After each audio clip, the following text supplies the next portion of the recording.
The EX90 is a large full battery EV crossover that has taken Volvo into a new era. As the company puts it, it's a statement for where we are and where we're going, combining the brand's own engineering advances with the best technology from the world's best technologists. This SUV is also one of the few large super luxury EVs to be able to seat 7.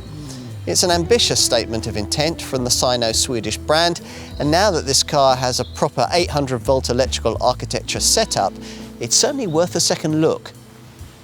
My name's Jonathan Crouch. I've been testing cars for over 40 years. You'll find them all on the Car and Driving Car Reviews app.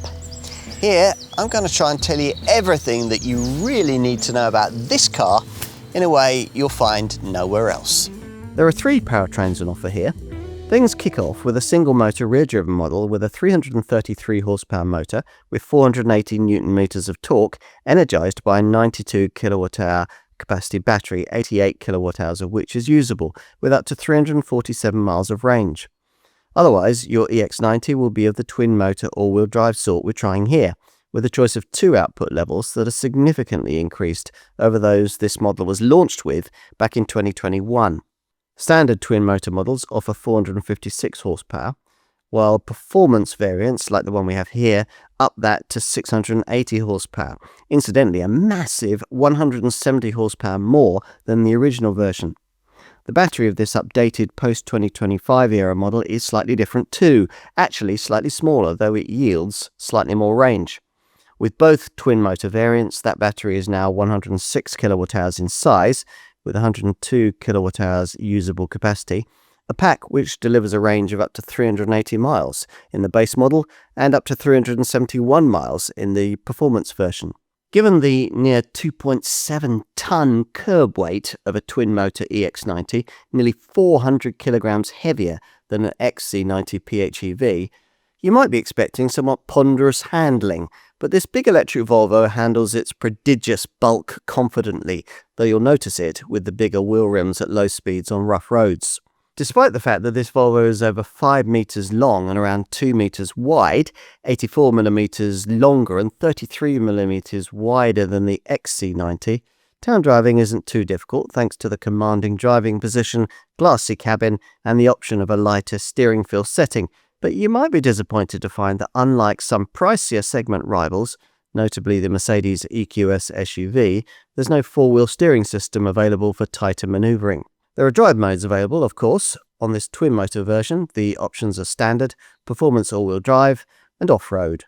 And of course, there's a regenerative braking system, this one with a one-pedal drive feature that really does virtually bring the car to a stop when you come off the throttle, helped by the LiDAR sensors. Though you might, like us, find that a bit aggressive and put the system instead into its smoother regen auto setting. Superb journeying refinement is complemented by the fact that ride quality is excellent, or at least it is, with the brand's Active 4C chassis adaptive damping and electronic air suspension package we'd recommend fitted, which costs extra with the mid-spec level most will choose. There are soft or firm suspension settings. Brake towing weight is quite impressive for an EV, rated at 2,200 kilograms for the twin-motor models. As you might expect, the EX90 takes established Volvo EV styling cues and applies them to a car that's significantly larger and more sophisticated. Much is borrowed from the concept recharge study that the brand showed in 2021, with elements of Range Rover in the upright rear lights. At 5,037 millimeters long, the EX90 is not far off the size of one of those, a fraction longer, wider and lower than the current XC90.